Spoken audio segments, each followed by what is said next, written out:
Every year, for 100 years, rugby league teams have put their bodies, their skills, and their reputations on the line for the right to claim they are simply the best.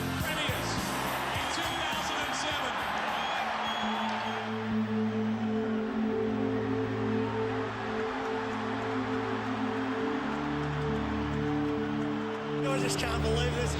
I know everyone says it, but if you're playing the game and you want to try and play it at the best level, this is all it's all about. Mate, that is the greatest thing you can ever do. This is beautiful. In rugby league, there is no greater prize than winning the grand final.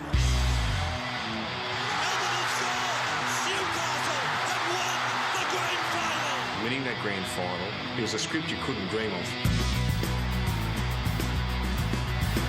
Lockout, inside the clearing. Grand final is what you play rugby league for, to win those premierships. You can't describe the feeling. This is the story of the greatest game in the greatest game of all. The incredible highs. Best player for Australia, best player for Queensland. This is what it's all about, winning the grand final. The devastating lows. To this day, it's still difficult to come to terms with. The controversies. When you get the news that the referees have cheated and you're not going to win, it isn't easy to take. And the heroes. Tough bloke. When they made that try, they threw away the mould.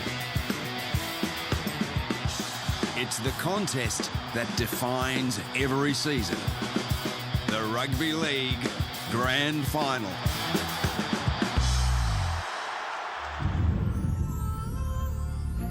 It's a fast, thrilling game from the kick-off.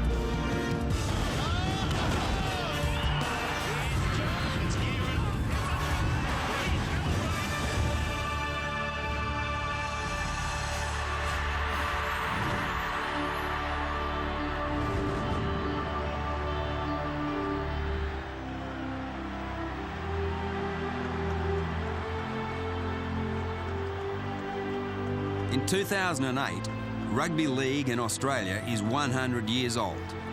But the grand final as we know it today was first played less than 60 years ago.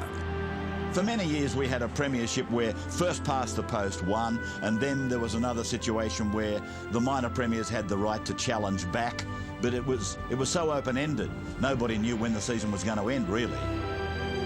1954 was the first year that the league used the modern system of playoffs and ending the season with a grand final on a fixed date between two teams to decide the winner of the premiership in one afternoon. In 54 years, 13 different clubs have been crowned premiers. Along the way, there were some memorable dynasties.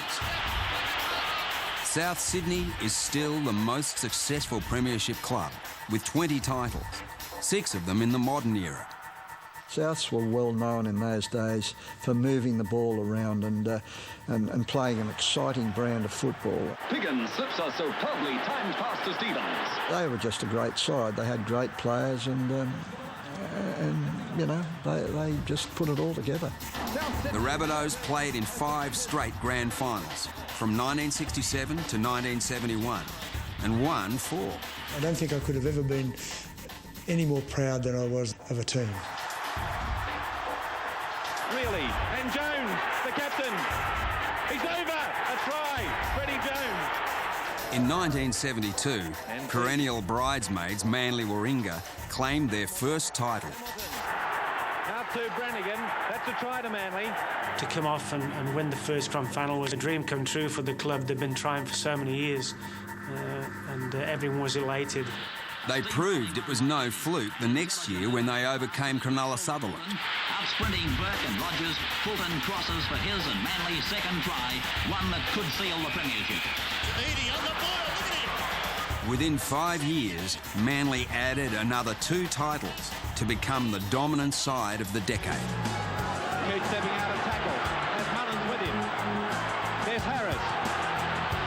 Harris hard. Harris for the line. Harris This is in a try. Eastern Suburbs' back-to-back premierships of 1974 and 1975 were spearheaded by coach Jack Gibson and captain Arthur Beetson. Eastern Suburbs defeating Canterbury by 19 points to 4. Seeing Arthur chaired off as the winning captain, to me, he was not acknowledged as the greatest of the era until that particular time by really the majority of the league world. And to me, I think it was a very special moment for him. Competition, Parramatta won their first premiership under super coach Jack Gibson.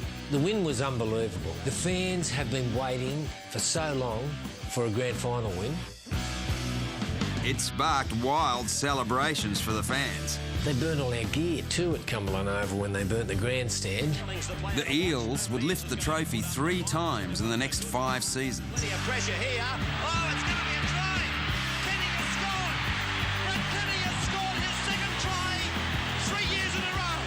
Back Price, Sterling and Kenny. Chances are it was a Mortimer, Hughes or Lamb. It was just something we dreamed of one day, to win grand finals with my brothers. That was special to me. Moncton will score. Moncton has gone from dummy half easily. Canterbury Bankstown also claimed 4 premierships in the 80s. Canterbury, back for Langback, blindside it goes, they've scored through Gillespie. As it goes from Tunks back to Kelly, here's a try! A try coming up for Peter Mortimer. Canterbury were a very, very tough team at the time and very defence-oriented. Gee, this Canterbury defence is committed. And the rules of the game were pushed and bent towards the defending side. So it was the end of an era. Campbell come up with possession. Here's Meninga. Meninga storming ahead. In the late 80s, brutal defence gave way to a more open attacking game. When it came to razzle-dazzle, nobody did it better than the Green Machine. And grabbed the treble 4 years later. Canberra are the champions. 3rd time in their short history. And it's what you do it for, and when you're there and you've done it, it's just the greatest feeling. Adam Langer. The biggest award you can win is winning grand finals. Just to see the elation on the players' faces after that is no better feeling. The Broncos won 3 more premierships, including the only Australian Super League crown, to become the most successful club of the 90s. That's one thing you look back on and it's unique. I mean, there was only ever one Super League grand final and we won that, you know. It's Rugby League grand final day at the Sydney Cricket Ground. But one dynasty stands above them all as the greatest in rugby league history. To win 11 premierships in a row, I don't think we'll see that again. St George is over. First blood to the Dragons. The premiership is the greatest prize in rugby league. The St George Dragons won 11 in a row. Bob Moncton leaves the Balmain defence standing with a withering run. It's a try all the way. St George's record-breaking run began in 1956 when they beat Balmain 18-12. St George straight onto the attack. The big forwards taking play up towards the Manly goal line. 12 months later, the Dragons were back to take on Manly Warringah. Warwick coming in to get him. He plays the ball. A scramble for it here. It was a fairly scrappy old affair. And of course, they weren't back 10 metres. They were pretty close to each other. So the closer you get all these bodies together, the scrappier it can get. And to play the ball, there was a play the ball contest there, where you put the ball on the ground and the other bloke, the marker, he could strike for it. That became scrappy. Down they go, being won by Manly. No, St George pick it up. The scrum was supposed to be a contest, but it was only an exhibition of who could cheat the best. It was unlimited tackle football. Every team had a set of forwards, but none of them had a team like St George. People like Provan and Walsh, Rasmussen and Raper and all those people. The bigger men would just roll the football down the ground until an appropriate time when they would give it to the blokes that had all this speed to burn. Blokes like Gasnier, Lumsden, King. I mean, it was just unbelievable what they could do with this brand of football. Through to Provan. Provan breaks. The Dragons won 31-9. For the second year in a row, the triumphant St George players carried the J.J. Giltinan shield on a lap of honour around the Sydney cricket ground. Now the St George players take the shield and... The St George juggernaut rolled on through the Sydney winters. Wests in 1958, Manly again in 1959. In 1960, it was East's turn to suffer. St George had assembled a team of legends. 5 premierships in a row. They were just unbelievable. They played for one another. They had some brilliant players, but they just produced it for one another and they stuck up for one another. And if you took one of them on, you took the lot of them on. Give the perfect flick pass to Eddie Lumsden, the world's best winger, who goes helter-skelter down on the Randwick end of the Sydney Cricket ground. I never saw a side talk so much. You didn't have to look behind you to find out what they were doing. They knew what they were doing. They had the confidence to know what they're doing, and they knew you had the confidence to let them do the job for you. Look at Lumsden going for the line, stepped out. Couldn't call on replacements if we got tired.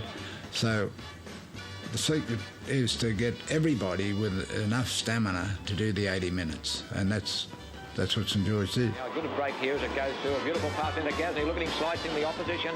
Western Suburbs tried and failed in the grand finals of 1961 and 1962. They were back again in the mud of 1963. I remember picking up a loose ball and popping it to Georgie Evans, and they scored a try off it. Down goes Evans, and lead up work for this try by Evans as he scored in the right corner towards the Sheridan end. I remember that because it was so vital to us. It was a very low-scoring game. Bundle there, they followed through. Through by McDougall. McDougall scoops it up and drives over. It's a try.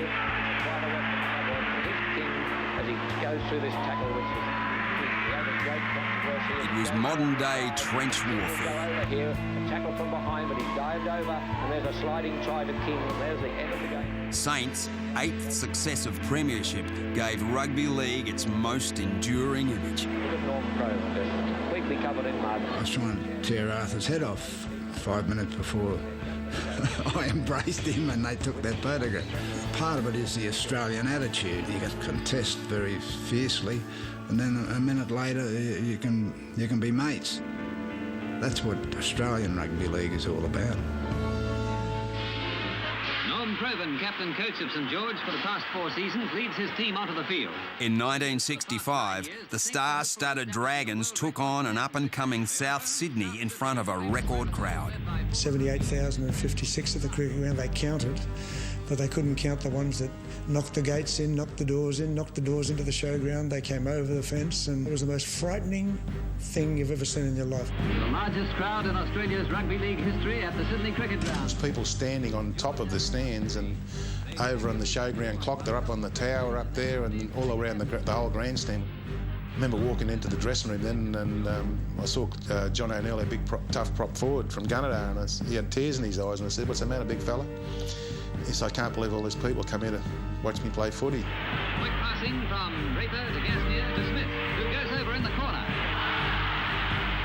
That St George side, it was a wonderful side, great forwards, great backs, and they were in the middle of their big long run of wins. And I just felt that day, they only beat us 12-8, but I've said many times, had we stayed there for another week, we wouldn't have broken their line. And Georgia first out, led by Ian Walsh. The last of the Dragons' 11 successive titles came in 1966, when they demolished Balmain 23-4. Draper sends to Ryan, and the law student dashes away to score close to the posts. His first try in 7 grand finals for the Saints. St George win 23-4, taking their 11th successive premiership, a world record in any code of football. I think that there's a high degree of significance in the fact that the limited tackle, 4-tackle rule came in 1967, and it was the first year that St George didn't make the grand final.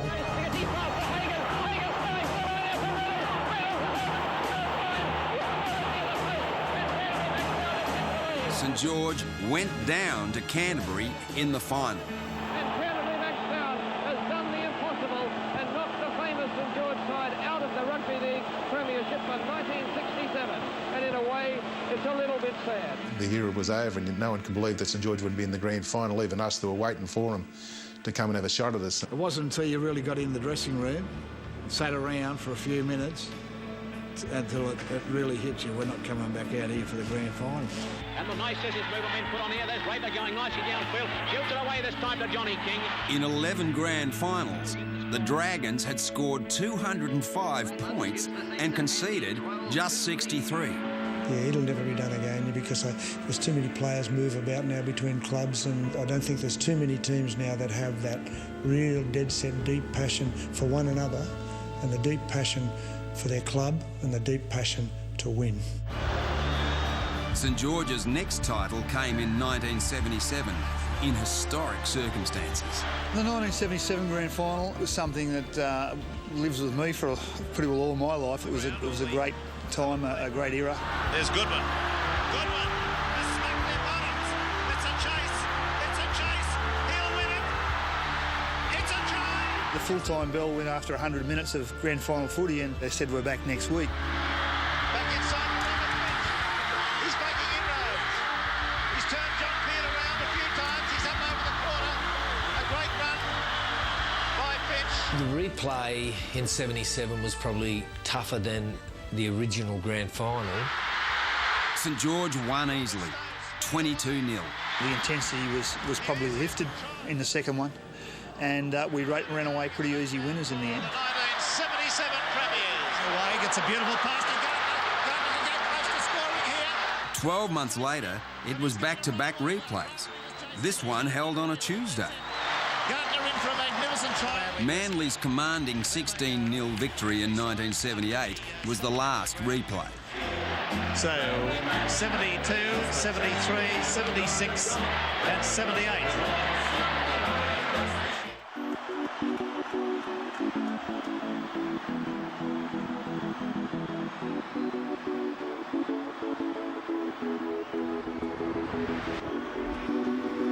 Grand finals are so important because there's no tomorrow. You know that in one dressing room there's going to be a mob of really elated, excited players. In the other dressing room across the hall, there is total devastation, silence, upset. People just don't get over losing grand finals. In the 1989 grand final, Balmain took on Canberra. A foundation club versus an 8-year-old newcomer. To many rugby league fans, what unfolded at the Sydney Football Stadium on September 24, 1989 is the greatest grand final of them all. That we played, there was a lot more pressure than we'd experienced the previous year in 88. The first team into the grand final, we were the favourites. On the edge of the dream, the Tigers. I remember going for the toss the coin with Wayne Pearce. I noticed how nervous he was before the game, and I was thinking to myself, and I went back to the team, I said, these blokes are fairly nervous here, you know, they mightn't be quite on their game. We took players in the Australian pack in the year 89, and Warren Ryan replaced both those players. And it was all with the Raiders. You know, we were just being overpowered by the Raiders. You'll think that the coach lost the game for them. Could have been a different story if Benny's drop goal went over the posts. A lot of ifs and maybes. To this day, it's still difficult to come to terms with that, because it's like trying to pursue something all your career that something that you know is really you want to sit on the mantelpiece. Grand Final Day is a celebration of the whole year and indeed of the history of the game.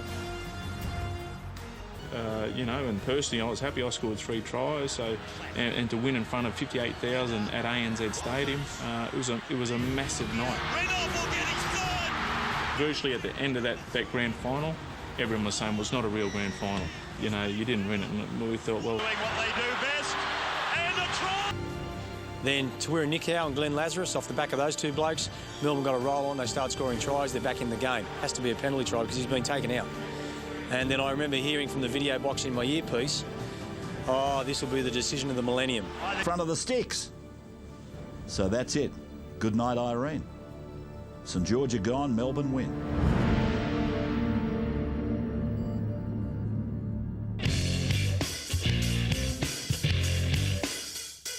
No matter how much the game changes, one thing is for certain.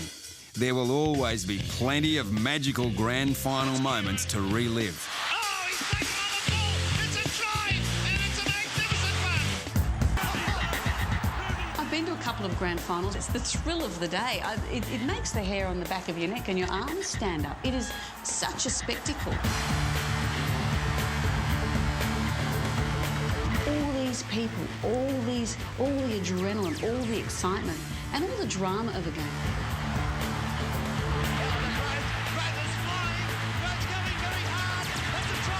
It only takes a split second for the game to change, and an inspirational try just changes the whole attitude of the team. It lifts the confidence. It sinks. Sort of last minute, and that's how we played our footy. It's just come out of nothing. Derek Hughes, Graham Hughes, Brentford injects himself. The kick and chase situation. It's Gearan. Oh, he's taken on the ball. It's a try. So excited.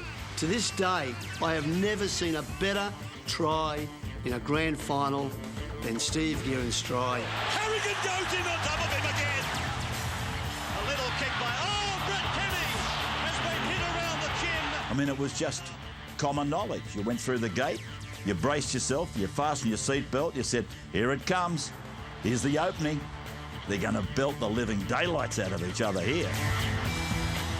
1973. The game was so violent that it really didn't resemble a game of football. It was just one eruption and fight after another. He bit me on the arm. I thought, geez. So I just... Okay, they picked blokes up and pat them on the back. We couldn't wait to get them on a stretcher. For sheer grand final guts, you can't go past John Sattler's effort in the 1970 grand final, after Manly's John Bucknell shattered his jaw. The anticipated clash of the big men materialises as Manly endeavours to charge up the centre. Right at the start of the game, John Bucknell forearm jolted me and broke it through there and right through the palate and everything there. And I half went on one knee, and then he punched me over the top and broke it through the third place there. So it was a good one. And when Sats got up, I looked at him, I said, "You all right, mate?" And he said something, he mumbled something, and I saw his mouth was all, there was teeth here and teeth missing and blood everywhere. Distributing the ball well, McCarthy feeds Sattler, and he comes in for some heavy treatment from Manly's forwards. And Manly knew he had a broken jaw and they smashed the crap out of him, but he just kept going forward. Interchanging passes, South's forwards endeavour to spread the defence. Backing up Stevens, Sattler is closed upon by McDonald and Hamilton. If I got tackled and lost control of it, I could push it back up into the mouth guard and jam it, and I was right then until I got tackled or tackled and it'd fall apart again. I could push it back up again. The more enterprising Souths are skillfully led by Sattler, who's excelling with well-timed passes. We all went, oh, what a tough bloke this bloke is. And when they made that try, they threw away the mould. But tough man.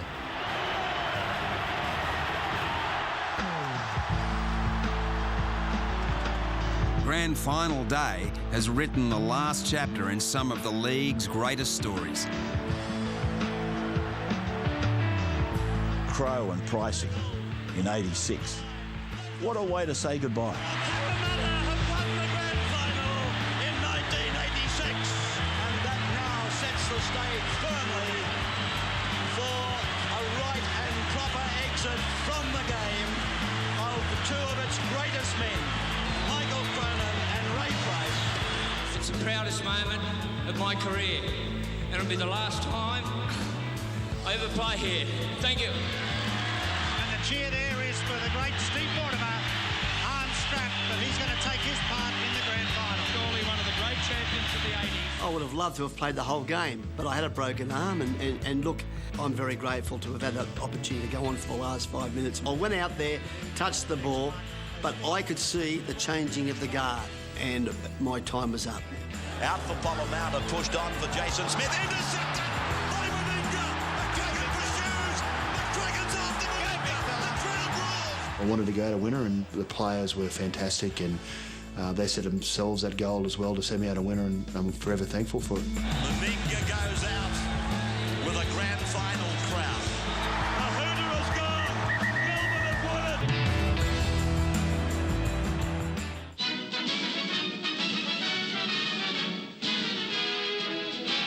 it. Eastern Suburbs kicks off in the Rugby League Grand Final at Sydney Cricket Ground. We've come such a long way, you know. I remember the only taste of rugby league that we saw on film was at the matinees that Mum and Dad used to let us go to at the the cinema. The Saints have won 4 premierships in a row, and number 5 is coming up. And it was something pre-prepared. It might run 90 seconds. Ah, Aussie rules fan, huh? And funnily enough, when I got to Sydney in my career as a sports commentator, I did one myself in 1973. A steamrolling run by Eadie. An intelligent overhead pass to the Quicksilver Fulton. Out-sprinting Burke and Rogers. Fulton crosses for his and Manly's second try. One that could seal the premiership. I tell you what, it's come a hell of a long way since then.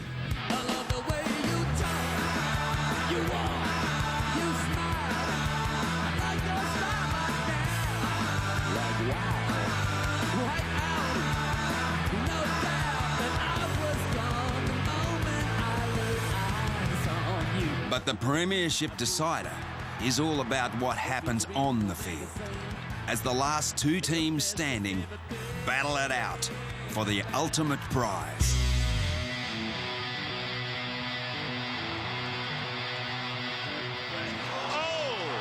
He's been taken a couple of times.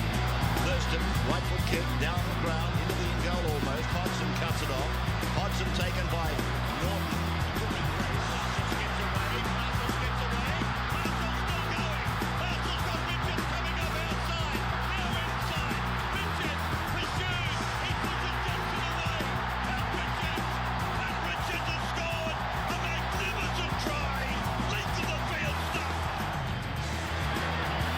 Short drop out by Cameron and out of the goal.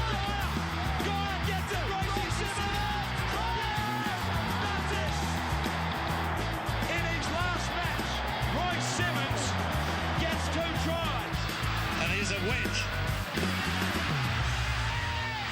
The flying wedge. Ferguson. Goodman, little kick over the top. He's found the gap. He's got the ball. No. He and Shevin came together with a hell of a crash. Calling for the ball, Probin position Parker. On to the flying Williams, who sides over for the only try of the match. Balmain, its first premiership in 22 years. Marsh combining with Jones. After CU2, you gave them an opportunity. Here's Jones in his face. Jones is inside the 10. Jones scores. New Zealand are level. And now it's from Critters away to Girdler. It's come off the feet of the Roosters. Fittler's gone after it. Then he scoops the ball away to Byrne. Byrne puts on a 10. Then he puts on a sprint. Sadler is chasing. Sadler is playing. The tackle of the day. Here they are making another break, and they get the ball away to Inglis. Inglis is inside the 30. Swerves away from Robertson. Runs away from Robertson. Puts the ball down. Greg Inglis, superstar.